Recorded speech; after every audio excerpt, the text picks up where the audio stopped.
ذمہ داری صحابہ کرام جانتے تھے کہ جسے انسان کہا جاتا ہے اس پر کتنی بھاری بھرکم اور زبردست ذمہ داریاں ہیں، اور یہ ذمہ داریوں سے کبھی بھی ایوائڈ نہیں کیا جا سکتا ان کو، کیونکہ ان رسپانسبلٹیز کو ایوائڈ کرنے کے جو نتائج ہوں گے وہ خود ان کو اور ساری انسانیت کو اس کا کانسیکوینسز یعنی خسارہ بھوگنا پڑے گا، اور وہ اس قدر شدید ہوگا کہ اس ذمہ داری کے نتیجہ میں پیش آنے والی مشکلات اس خسارہ کے مقابل کوئی حیثیت نہیں رکھتی۔ میں سمجھتی ہوں اس بک کا یہ سب سے خوبصورت ورڈ ہے کہ صحابہ کرام کو اپنے رسپانسبلٹی کا پتہ تھا، اور رسپانسبلٹی ادا کرتے ہوئے یاد رکھیے گا قربانیاں دینی پڑتی ہیں۔ ان کو یہ پتہ تھا یہ قربانیاں دینا بہت کم ہے تکلیف، لیکن اگر یہ قربانیاں نہ دی اس کے نتیجے میں جو ماحول بنے گا نا وہ اتنا نقصان دہ ہوگا کہ اس کے مقابلے میں یہ قربانیاں کچھ اہمیت ہی نہیں رکھتی۔ آج وہی ہے نا، ہم قربانیاں وال نہیں دیتے، ہم آپ کے طریقوں پر زندگی نہیں گزارتے، اس کے نتائج اتنے بھیانک ہیں۔ صحابہ کو اندازہ تھا کہ جنگ یرموک کی بات ہے یا پتہ نہیں کس جنگ کی بات ہے، جیسے ہی فتوحات کا سلسلہ شروع ہوا مختلف آپ نے بھیجے گروپس، صحابہ نے، چاہے حضرت ابوبکر نے بھیجے، حضرت عمر کے دور میں زیادہ ہوا، ایک بار ایک جگہ فتح نہیں ہو رہی تھی صحابہ سے، بڑے دن گزر گئے، روز لڑائی کوئی نتیجہ نہیں، میچ ٹائی ہو جاتا تھا، روز لڑائی میچ ٹائی۔ آخر ایک دن بیٹھ کے مشورہ کیا، غور و فکر کی کون سا گناہ ایسا ہو رہا ہے کہ اللہ کی مدد ہمیں نہیں پہنچ رہی۔ یاد اب کیا کیا کہ صحابہ کو یاد آیا مسواک نہیں کیے تو کوئی درخت نہیں بچا، ٹہنیاں نہیں بچیں جو وہاں پر کھڑی سلامت رہ گئی ہوں، توڑی مسواک کیا، اگلے دن وہ جگہ فتح ہو گئی تھی۔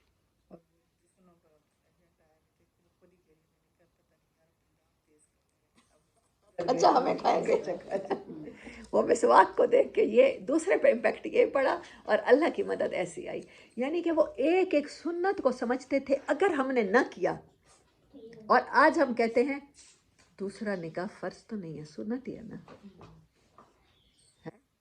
نہیں رواج دیا تو پھر کیا ہو گیا، اس کے نتیجے میں جو زنا اور جو ریپ اور جو آیا ہے وبال کہ چھوٹی سے چھوٹی بچی، چھوٹے سے چھوٹا بچہ اس جگہ جہاں اللہ رسول کا نام لیا جاتا ہے وہاں بھی محفوظ نہیں ہے اس کا وبال کتنا بڑا ہے۔ وہ ایک چھوٹی سے معمول، وہ ایک سنت کو کسی کو بھی معمولی نہیں سمجھتے تھے، اور ہم نے بڑی بڑی سنتوں کو بھی ترک کر کے ہمارے کان پہ جوں بھی نہیں رہیں گی، اٹھاتے ہیں کچرے سے لاشیں اٹھاتے ہیں، کبھی جلے ہوئے بچوں کی اٹھاتے ہیں، کبھی ریپ کرنے کے بعد اتنی تکلیف میں بچہ ہوتا ہے کہ ہاسپٹل جا کے مر جاتا ہے، مدرسے میں یہ حادثہ ہوتا ہے کسی، یہ تو ریکارڈ ہو جاتے ہیں کچھ چیزیں، 90% ان واقعات کو دبا دیا جاتا ہے، بتایا نہیں جاتا، یہ تو جن پر گزرتی ہے ان سے پوچھیں، یہ طریقہ چھوڑ، میں کیوں بار بار نکاح کا کہتی ہوں اس کو پروموٹ کریں، کیوں کہتی ہوں کہ ایک مرد کے اندر اللہ نے کیپیسٹی رکھی ہے کہ وہ ایک عورت سے سم ٹائم سیٹسفائیڈ نہیں ہو سکتا، اس کی ضرورت زیادہ ہے، اس کے اندر جو ہارمونل سیکسول ہارمونز ہیں وہ زیادہ ہیں، وہ کسی کی بچیاں ریپ نہ کرتا پھرے، وہ کسی کے ساتھ چوری چھپے آشنائیاں بنا کے اس کو بیوی رکھیل کا درجہ نہ دے دے، نکاح کر کے عزت دے، سب کی عزت ہو، سب کی بیٹیوں کو اللہ اپنے حفظ و امان میں رکھے اور سب کو عزتوں والے رشتے عطا کرے۔ یہ ہے کہ صحابہ کو یہ پیسج میں کہتی ہوں اس بک کا کی پیسج ہے، آپ اس کو پلیز انڈر لائن کر لیجئے، یا ویری امپورٹنٹ اگر آپ کے پاس پین پینسلز ہیں تو لکھ لیجئے، میں گھر جا کے ہائی لائٹ کروں گی۔ یہ الفاظ بہت قیمتی الفاظ ہیں۔ آخرت پر ایمان آخرت پر ایمان بھی اس احساس ذمہ داری کی تقویت کا باعث تھا۔ صحابہ کرام اس بات پر غیر متزلزل یقین رکھتے تھے کہ انہیں رب کے سامنے پیش ہونا ہے، کھڑے ہونا ہے، ان کے چھوٹے بڑے معمولی غیر معمولی ہر طرح کے اعمال کا حساب لیا جائے گا، آنسر پوچھے جائیں گے، اس کے بعد یا تو نعمتوں بھری جنت ہوگی ہمیشہ والی دائمی، یا عذاب سے بھڑکتی ہوئی جہنم، اللہم اجرنا من النار، اللہم انی اسألک الجنت والفردوس۔ اس یقین کا نتیجہ تھا کہ صحابہ اپنی زندگی امید اور خوف کی حالت میں گزارتے تھے، یعنی اپنے پروردگار کی رحمت سے امید رکھتے تھے اور اس کے عذاب کا خوف بھی، اور ان کی کیفیت وہی رہتی تھی جو اس آیت میں بیان کی گئی۔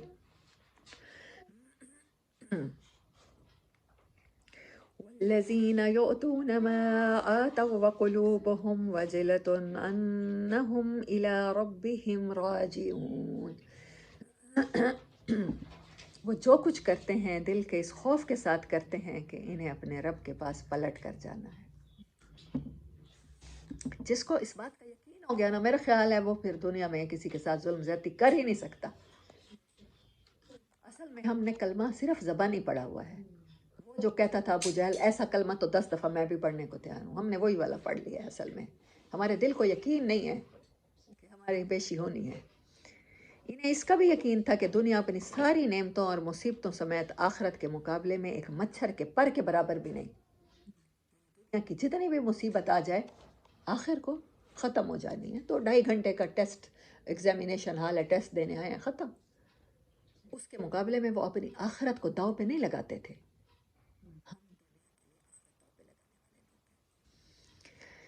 اللہ ہمیں بھی ایسا ہی ایمان نصیب کرے.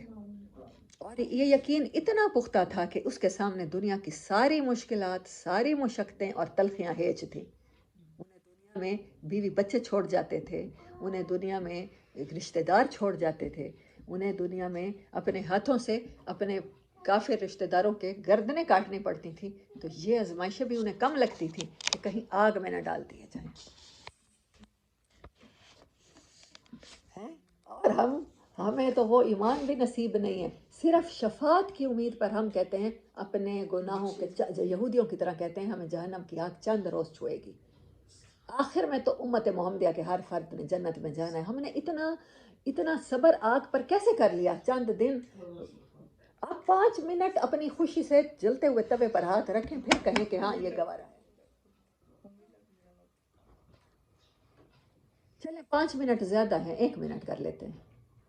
یہ تجربہ تو کریں نا ہم سب. ہاں، جو کہتے ہیں کہ آخر تو ہم گناہوں کے عذاب بھوگ کے آخر میں ہم یہ تو ہمیں بھی پتہ ہے کلمہ ہو جائے گا جنت میں. تو مجھے بتائیں کہ جہنم کا ایک حکم میں جلنا بھی کوئی آسان ہے جس کی مدت کتنے 100 سال ہے. ہاں جل جائے وہ تکلیف ہوتی ہے. اب تو دنیا کی نہیں ہمیں پریکٹیکل کرنے چاہیے. جتنا ہمارا یقین کم ہے نا، ہمیں آگ کے اوپر ذرا ہاتھ رکھنے چاہیے کچھ دیر. 59% ٹھنڈی کر کے بھیجی گئی ہے آخر کی آگ. اچھا، 59% ٹھنڈی کر کے بھیجی. اسی لیے تو وہ ہڈیاں اور جلا دے گی، 1 سیکنڈ میں دلوں تک پہنچ جائے گی. سورۃ ھمزہ میں ہے. اس کا یقین ہمیں نہیں آ رہا. ہاں، انہی پرخطر مشکل ترین حالات میں ایسی صورتیں اور آیتیں بھی نازل ہو رہی تھی. اسی لیے تو مصعب بن عمیر نے سب گوارا کیا. ماں کا ساتھ چھوٹا، گھر چھوٹا، چھت چھوٹی. وہاں جا کے کوئی وی آئی پی پروٹوکول نہیں مدینہ میں مل گیا تھا. مدینہ میں کسی گھر میں بھی نہیں رہے. وہ صحابی جو اصحاب صفہ کہلائے ان میں تھے، ایک چبوترے کے اوپر ٹھکانہ بنا کے. پر بارش بھی آتی ہوگی، دھوپ بھی جلاتی ہوگی، وہیں پڑے رہتے تھے. کہیں کسی نے کوئی ہدیہ بھیج دیا تو کھا لیا. ایک تھیلا کرا تو اس میں آگے لوگ اپنی ہدیہ ڈالتے تھے، وہی لوگ کھاتے تھے. یہ حضرت دیکھیں، ایک بندہ جو مکے میں بھی غلام تھا اس نے یہ بھوگ لیا ہو تو کوئی بڑی بات نہیں ہے نا. مصعب بن عمیر جیسا ایمان کہ بادشاہوں والی زندگی چھوڑی ہے. اللہ ہمیں نصیب کرے. ہم چاہتے ہیں کہ ہم جیسے ہی اچھے کام کریں نا، ہمیں دنیا میں ان کا ریوارڈ ملنا شروع ہو جائے، ہمارے لیے محل یہی تیار ہو جائے. اللہ ویسے تو دنیا آخرت کی آسانیاں دے، مانگنی تو یہی چاہیے. میں بڑے ٹھوس اور پرکشش انداز سے اسلام کے بنیادی اصول پر دلائل اور براہین، یعنی دلائل وہ بھی، برہان بھی دلیل کو کہتے ہیں، قائم کیے گئے تھے. اس وقت اسلام کی دعوت انہی اصولوں کے گرد گردش کر رہی تھی. آج ہمیں پھر دوبارہ اسی طرح قرآن کے ذریعے دعوت دینی ہے، اسی طرح ایمان کی باتیں کرنی ہیں. احکامات کی باتیں اب چھوڑ دیں، بلکہ احکامات کے اوپر جو اختلافات ہیں ہمارے، سب سے پہلے تو وہ چھوڑیں. پہلے تو مسلک چھوڑیں، پھر احکامات کو وہ کرنے والا کہ جو احکامات اللہ کے حقوق نہیں ادا کر رہا، ہم اس کو زیادہ بڑا گناہگار سمجھتے ہیں. رات جس کے خراب ہے اس کو نیک سمجھتے ہیں. میری امی مجھے رات بتا رہی تھی، گاڑی چوری ہوتی ہے نا یہ لوگ اکثر علاقہ غیر والے کرتے ہیں، ہو گئے یا بلوچ قبائل، کوئٹہ، پشاور، اس جگہوں پر۔ امی کہتی ہیں اس بادشاہ خان سے 3 دفعہ میری بات ہوئی فون پر، امی وغیرہ کی ابو کی گاڑی چوری ہوئی تھی، میرا چھوٹا بھائی احمد میری طرح کا ہے، لاپرواہ ہے، گاڑی ہاسپٹل کے باہر پارک کی اور چابی لگی چھوڑ کے اندر آ گیا خیر سے کہ آؤ لے جاؤ میری گاڑی، شاباش، وہ چوری ہو گئی۔ اچھا امی کہتی ہیں وہ کسی سے رابطہ کرایا، پولیس والوں نے بھی یہ کہا کہ ہم نہیں کر سکتے، جو لوگ چوریاں کرواتے ہیں نا ان کا سرغنہ ہے بادشاہ خان، اس سے بات کریں۔ بادشاہ خان کہہ رہا تھا امی سے بات، امی کہتی ہیں اس نے مجھ سے گفتگو کرتے ہوئے کہا بہن میں لوگوں کی خدمت کے لیے کام کر رہا ہوں، میں تو چلے لگاتا ہوں، میں تو سروزے لگاتا ہوں تبلیغ میں، اتنی بڑی داڑھی والا 5 ٹائم کا نمازی اور وہ کام یہی کر رہا ہے۔ یہ ہمارے احکامات کو اونچا کرتے کرتے کرتے ہم اس سطح پر پہنچ چکے ہیں کہ بادشاہ خان بھی اپنے آپ کو وہ کہتا ہے میں کر بھی لوگوں کے بھلے کے لیے کام رہا ہوں، کوئی اور چوری کر جائے وہ واپس ہی نہ کرے، میں تو چلو 4-5 لاکھ لے کے واپس کرنے والا بننا ہوں نا، میں لوگوں کی یہ خدمت کر رہا ہوں۔ مطلب کہتے ہیں 2 بندے مجھے راستے ملے، ہمیں کام ایک جگہ شہر میں امام مسجد کے پاس گئے، کہتے میں نماز پڑھ کے فارغ ہوا تو پتہ چلا وہ بھانگ خریدنے آتی، امام مسجد بیچتا تھا۔ ہاں وہ بادشاہ خان جیسا ہوگا نا، میں حیران ہو کے سن رہی ہوں، میں نے کہا امی آپ نہیں کہتی؟ ہاں کہتا بہن میں بہت نیک آدمی ہوں، آپ مجھ سے بات کریں تو اس نے بات کی، یہ حال ہے۔ ہم احکامات تو نرسری میں داخلہ لینا، اسلام پڑھتے ہی نماز تو فرض ہو گئی ہے، وہ وہیں کھڑے ہو گئے ہیں، بس اسی کو سب کچھ سمجھ کے نا معاملات میں یہ کر رہے ہیں، سودی کاروبار ہے۔ اچھا 97% معاملات ہیں، ہاں سکھائے نہیں گئے۔ ہاں صحابہ کو اس بات کا پتہ تھا۔ ان آیتوں میں اہل اسلام کو ایسے بنیادی امور بتائے جا رہے تھے، آخری صورتیں دیکھیں کیسی ہیں، یتیم کو کھلانا یا مسکین کو کھلانا، اور قیدی کو چھڑانا، زبان کے گناہوں کے بارے میں، عیب نہ لگاؤ، ویل لکل ہمزۃ لمزہ، اور اسی میں وہ صورت ہے جو مجھے سب سے زیادہ ڈراتی ہے کہ ہلاکت ہے ان نمازیوں کے لیے جو نماز پڑھ کے سمجھتے ہیں کہ بس نماز جنت میں لے جائے گی۔ معون الذین هم عن صلاتهم ساہون، ویل کیا ہے مسلین، نہیں ارائیت الذی یکذب بالدین فذلک الذی یدع الیتیم ولا یحض علی طعام المسکین فویل للمصلین، ہلاکت ہے نمازیوں کے لیے جو یتیم کو دھکے دیتا ہے، مسکین کو کھانا نہیں کھلاتا اور سمجھتا ہے نماز بخشوا دے گی، ایسی نمازوں کے لیے ہلاکت ہے، پھر نمازیوں کے لیے۔ ایسے ہماری مسجدوں میں تو مسجدیں پہلے تو ویران ہو گئیں، اور اگر کوئی نمازی ملتے بھی ہیں تو یہی ملتے ہیں جو اللہ سے توڑنے والے ملتے ہیں، پورے معاملات کرنے والے ملتے ہیں۔ بھائی ہیں تو جس کا بس چلتا ہے بھائی کا حق دبا لے، کمزور بھائی کا، چھوٹے بھائی کا بڑا بھائی دبا لیتا ہے۔ بڑے پکے نمازی ہیں، بڑے پکے 40 سال تبلیغی جماعت میں لگے ہوئے ہیں بادشاہ خان کی طرح۔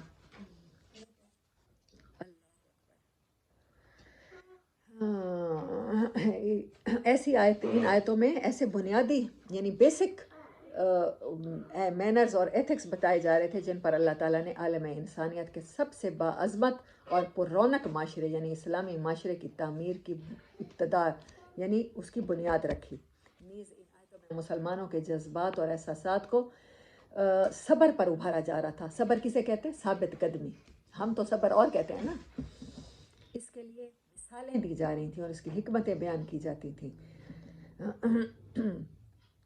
آیت مبارک پڑھتے ہیں اور پھر ام حسبتم ان تدخلوا الجنة ولما يأتكم مثل الذين خلوا من قبلكم مستهم البأساء والضراء وزلزلوا حتى يقول الرسول والذين آمنوا معه متى نصر الله ألا إن نصر الله قریب، صدق اللہ العظیم۔ تم سمجھتے ہو کہ ایسے ہی جنت میں چلے جاؤ گے، حالانکہ ابھی تم پر ان لوگوں جیسی حالت نہیں آئی جو تم سے پہلے گزر چکے ہیں، وہ سختیوں اور بدحالیوں سے دوچار ہوئے اور انہیں اتنی تکلیفیں پہنچی کہ انہیں جھنجھوڑ دیا گیا، زلزلوا، وہ ہلا ڈالے گئے اندر باہر سے۔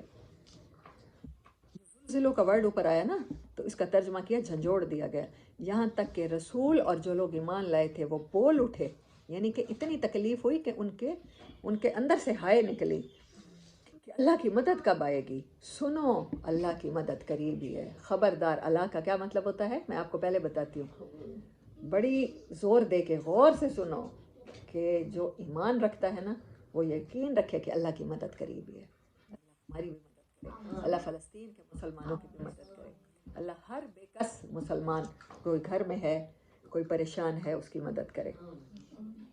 دوسری آیت ہے الف لام میم احسب الناس ان يتركوا ان يقولوا آمنا وهم لا يفتنون وَلَقَدْ فَتَنَّا الَّذِينَ مِنْ قَبْلِهِمْ فَلَيَعْلَمَنَّ اللَّهُ الَّذِينَ صَدَقُوا وَلَيَعْلَمَنَّ الْقَاذِبِينَ۔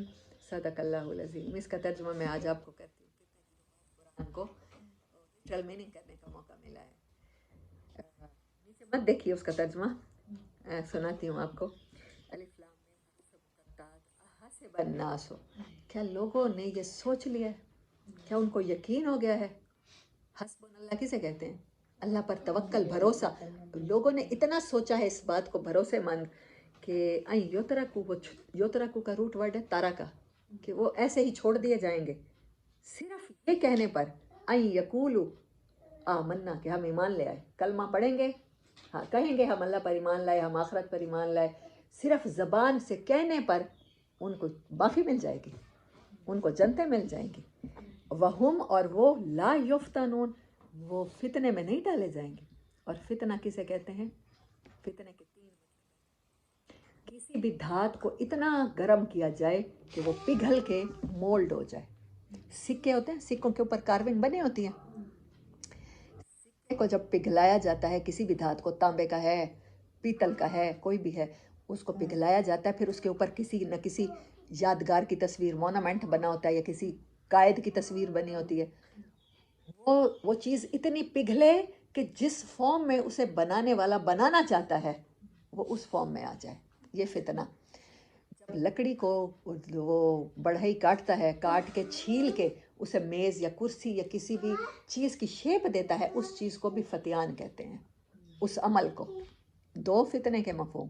تیسری چیز، جب لوہے میں سے امپیورٹیز نکالنی ہوتی ہیں، سونے میں سے، اس کو آگ پہ تپایا جاتا ہے، اس حد تک جاتی ہے کہ سونا لیکوڈ بن جاتا ہے پارے کی طرح، پھر اس کے اندر کوئی بھی ناخالص دھاتیں ملی ہوئی ہیں وہ علیحدہ ہو جاتی ہیں۔ اللہ کہتا ہے انسانوں نے کیسے سوچا کہ صرف کلمہ پڑھیں گے اور آزمائے نہیں جائیں گے؟ میں فتنہ سب سے گرینڈ آزمائش کو کہتے ہیں، وہ آزمائش کہ جس سے دل بھی جلے، جسم بھی جلے، روح بھی جل جائے، جل کے انسان نیا بن جائے۔ ہاں، جب لوہے کے بڑے بڑے گارڈر ہوتے ہیں، آپ نے دیکھا ہوگا، ان کو اتنا آگ میں تپاتے ہیں وہ ریڈ ہو جاتے ہیں، پھر ان کو شیپ دیتے ہیں، راڈ آئرن کا فرنیچر نہیں ہوتا، پھول پتے بنے ہوتے ہیں، پھر اس کو شیپ دیتے ہیں۔ اس عمل کو مفتون کہتے ہیں۔ یہ ہے اس کا مطلب۔ مجھے یہ پیارا لگا تو میں نے کہا کہ یہ نیچے نہ پڑھیں، میں آپ کو بتاتی ہوں۔ کیا انسان یہ سمجھتا ہے کہ وہ صرف یہ کہنے پر کہ ہم ایمان لائے، میں آپ کو بار بار کہہ رہی ہوں نا کہ یہ کہنا اتنا آسان تھا کہ ابو جہل کہتا تھا، کہنے کو تو میں بھی کہتا ہوں، یہ کلمہ 10 دفعہ پڑھتا ہوں، اور ہم نے صرف اسلام کہنے کے لیے رکھ لیا ہے، تقریروں کے لیے رکھ لیا ہے۔ تو اللہ کہتا ہے میں تو ٹھوک بجا کے دیکھوں گا۔ اور وہ انہوں نے کیسے سمجھا ہے کہ میں فتنے میں نہیں ڈالوں گا؟ وَلَقَدْ فَتَنَّا الَّذِينَ، حالانکہ پھر لام لگا تاکید کا، قد نہیں ہے، لقد ہے۔ یہ جو چیز ماضی میں ہو چکی ہے کہ ہم نے آزمایا، ہم نے تپایا، ہم نے ایسی مصیبتیں ڈالی جس سے دل جلے، انسان جلے، ان سے پہلے جو آئے تھے۔ پھر اللہ نے ضرور دیکھتا ہے، اللہ فلا یعلم، علم اس کا روٹ ورڈ ہے عین لام میم، علم، اور فا اور لام لگے ہیں تاکید کے۔ البتہ اللہ ضرور دیکھے گا کہ پھر سچا کون ہے اپنے ایمان میں، دعوے میں سچا کون۔ نبی صلی اللہ علیہ وسلم پہ محبت کی نعت تو سب نے پڑھی، آنسو سب نے بہائے، دعویٰ محبت کا آئی لو یو کی تسبیح تو سب نے پڑھی، کلمہ تو آئی لو یو کی تسبیح ہے نا۔ تو دعوے میں سچا کون ہے یہ پھر میں ٹیسٹ میں دیکھوں گا، پھر میں ضرور دیکھوں گا کہ جھوٹا کون ہے۔ اللہ ہمیں سچوں میں شامل کرے، اللہ بغیر آزمائش کے ہمیں سچوں میں شامل کرے، اللہ ہم سب کو بے حساب بخشے۔ وآخر دعوانا ان الحمد للہ رب العالمین۔